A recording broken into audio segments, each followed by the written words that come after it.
like it's just lit. Like women's basketball, the game, how far it's come, the excitement, the attention. Maybe I'll start with you, Kels, because Lord Jesus, your team and their fans, Jesus, they be getting up in everybody's business. The WNBA is exploding. Record viewership, packed arenas, a cultural moment unlike anything we've seen before. And at the center of this swirling storm of attention is the Indiana Fever, fueled by the undeniable force of Caitlyn Clark. But with intense spotlight comes intense scrutiny, and sometimes that scrutiny crosses a line. This is the story of a veteran player, a controversial comment, and the moment the real heart of the Indiana Fever pushed back. It started with a seemingly casual jab thrown out by a media personality, but it quickly became a battle for the narrative itself. Chanae she's a whole lot to take in. I mean, a little bit goes a long way. She's just really loud and really kind of obnoxious for lack of a better word. And I don't mean obnoxious like just people who are obnoxious and they're just insulting people all over the place and that kind of thing. Jesus, your team and their fans, Jesus, they be getting up in everybody's business. Wait. I just noticed that. Your team and their fans, they be getting up in everybody's business. So not just the fans, but it's a dig on the team. The spark ignited during a media appearance featuring WNBA veterans. The topic? The unprecedented excitement around the league. But instead of celebrating the growth, one voice, that of Cha Boom, veered into criticism. She aimed directly at the Indiana Fever and their fans, uttering a phrase dripping with condescension. Lord Jesus, your team and their fans, Jesus, they be getting up in everybody's business. It sounded almost playful, a half-joke wrapped in casual language. But the undertone was clear. The Fever fans were too loud, too intense, somehow a problem for the league. This wasn't a neutral observation. It was a subtle attack, reflecting a certain corner of the media that seems intent on downplaying Caitlyn Clark's impact and painting her massive, engaged fan base as a nuisance rather than a driving force. It pushed a tired narrative that the energy Clark brings is a burden, not a boost. Starting with you, Kels, and then going to B and Nneka, how have you guys experienced, is there like a moment that you think of when it comes to the explosion of the game and how it has changed the game? Notice how the question was phrased. Lord Jesus, your fans. Once again, pushing the narrative that there's something wrong with Indiana Fever fans. I don't like that has become the accepted belief about the Fever fans. But Kelsey Mitchell is a professional, and before long, well, she's going to kind of put them in their place in a way they didn't like, I'm sure. Oh man, I think I've seen both sides of it. For one, like being on a team with like Caitlyn and knowing that some of the stuff and the wave that she created for like us, you know, where the game is and what she's been a part of. But seated on that panel was Kelsey Mitchell, one of the longest standing, most respected players on the Indiana Fever roster. She's been with the team through thick and thin, a constant force on the court. And she'd had enough. When asked about the explosion of the game, while Cha was clearly fishing for a diplomatic, league-centric answer, Kelsey didn't hesitate. She didn't need to raise her voice or resort to insults.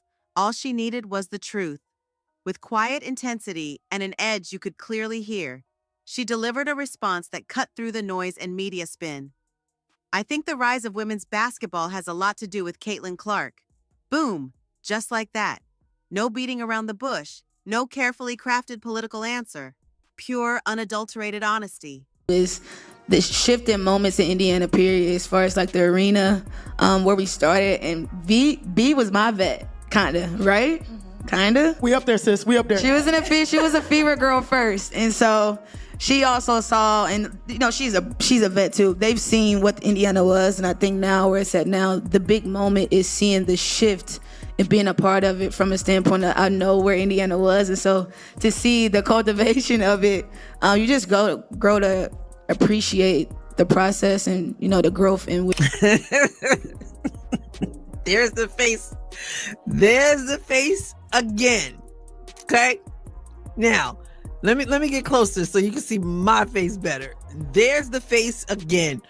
She's asking about the explosion of women's basketball, and Kelsey Mitchell doesn't waste any time to mention Caitlyn Clark and what she has created. It's not what Shanae wants to hear. It's not what the media, ESPN media, the WNBA, the old guard, it's not what they want to hear, because they're continuing to tell us that it's not Caitlyn Clark who has created anything in the league. The moment Kelsey said Caitlyn's name, you could almost see the discomfort ripple.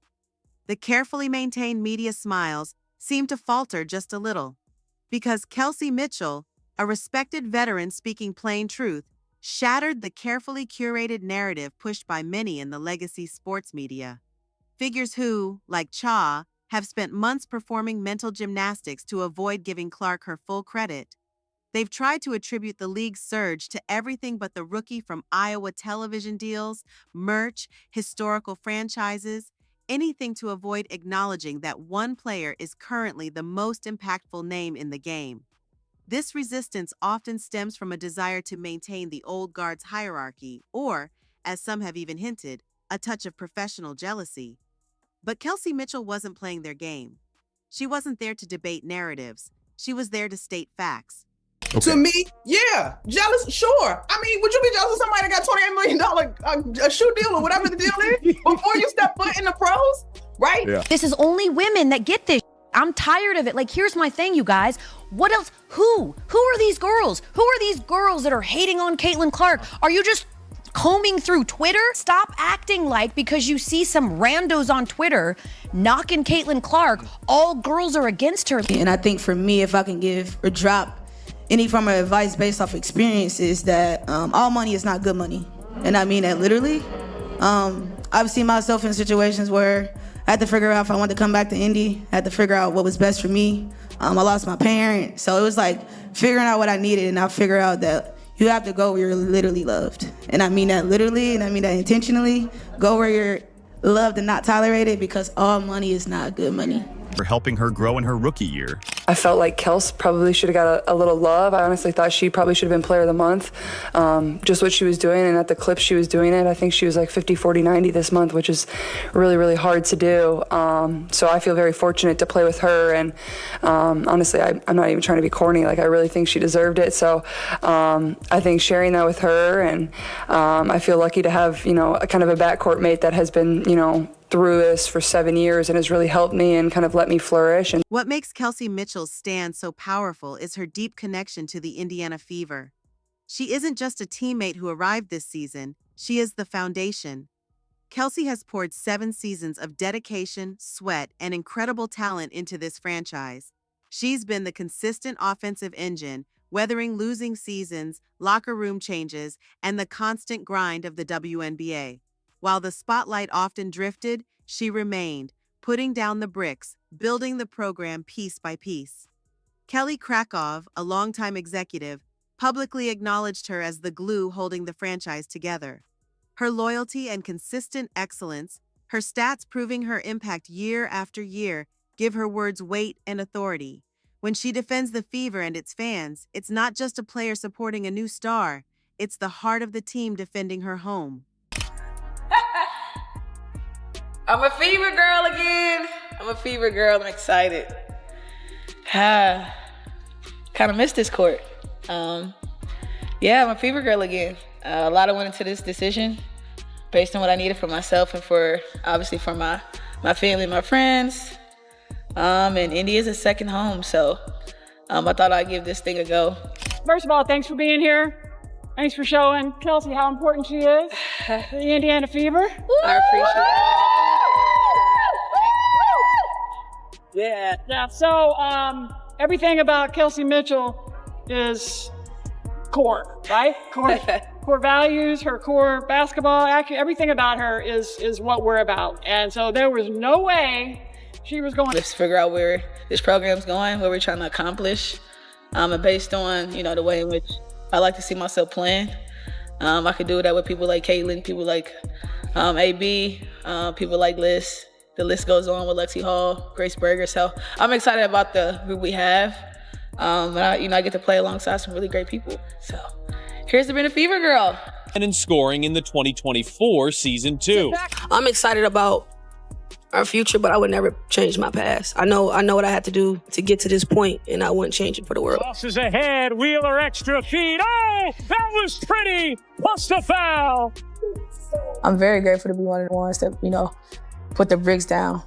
Mitchell finished top 10 in the league in scoring in 2020, 2021, again in 2022, for a fourth straight time in 2023, and you guessed it, top 10. And that support goes both ways. While Caitlyn Clark is navigating unprecedented attention, she consistently uses her massive platform to elevate her teammates, especially Kelsey.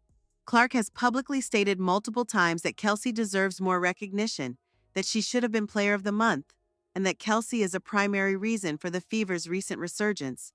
She credits Kelsey for helping her grow during her rookie year. This isn't just PR talk, it's genuine respect and chemistry. The biggest star in the game turning the spotlight back onto her teammate shows a mutual bond and a shared understanding. It's this authentic connection, this belief in each other, that fuels their defense against external negativity.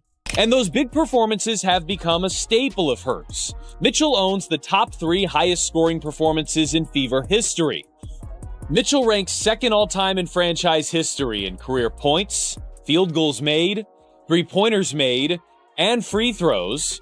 She's played in the 3rd most games in franchise history and is 4th all-time in career assists. To the fans, I think you guys are a big part of my decision, a part of Indiana being home for me. The fans have also grown to be, family for me. So knowing what the atmosphere feels like, some of the love that was poured into me down the stretch of last year, I feel great about it. So I'm grateful. I'm definitely grateful. Ultimately, this clash isn't just about a player and a media personality. It's about who gets to define the story of the WNBA's explosive growth. It's about the power of the fans who are filling arenas, buying merchandise, and generating unprecedented excitement. Fans who are being dismissed and labeled as too much. Kelsey Mitchell's response highlighted the ridiculousness of this narrative. The fans are the story.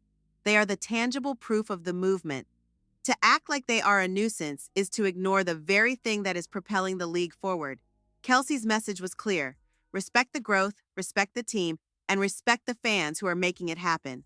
Shanae asked about the explosion. Somehow she didn't expect Kelsey to acknowledge the CC effect, the Caitlyn Clark effect, especially after she started off by trying to be disrespectful, by being disrespectful to the Fever team and the fans. But Kelsey Mitchell kept it real, and I could sense that it was awkward. It was an awkward moment for her because it was sort of like, Caitlyn, like what? Kelsey Mitchell's stand wasn't just a defense of Caitlyn Clark. It was a powerful declaration of loyalty to her team, her fans, and the truth of the WNBA's current moment. It exposed the discomfort of legacy media figures faced with a reality that challenges their established views. This isn't just a moment of drama. It's a sign that the players themselves, the ones actually building this new era, are ready to push back against outdated narratives and control their own story. The Indiana Fever isn't just a team with talent. They're building a family grounded in truth and mutual respect. And if the haters and the narrative pushers aren't ready to accept that, Kelsey Mitchell and the rest of the Fever family are ready to remind them. This isn't just a moment, it's a movement, and they're leading the charge. The haters better get used to it. This is so interesting to me because this is a great time, a great opportunity for the WNBA. But you get people like Shanae who continues to say we, even though she does not play in the WNBA. But she is a representation of the media, how the media are, and how the media don't want to acknowledge what the Indiana Fever fans bring to this league. Indiana Fever fans go to games, buy merch, and don't really appreciate people like Chinea Agumake who make comments as if something's wrong with the team and something's wrong with the fans. Hopefully at some point the media and the WNBA will get it together and understand that they better embrace exactly what Kelsey Mitchell just said. I find it funny. The impact is already reverberating. Terrence Howard's willingness to speak out, amplified by 50 Cent's platform, has ignited a cultural conversation that extends far beyond celebrity gossip. It's about accountability, about the price of fame, and about the courage to say no in a world that often demands compliance. As the documentary release date looms, Hollywood braces for the fallout. Brands are reassessing their associations, networks are reviewing contracts, and a generation of viewers is grappling with uncomfortable truths about the industry they once idolized. Terrence's story is a stark reminder that integrity has a price, but so does silence. And in the end, the most radical act in a system built on whispers may be to speak loudly, clearly, and without fear of the doors that might slam shut. Because sometimes, when enough doors close behind you, they forge a brand new path ahead.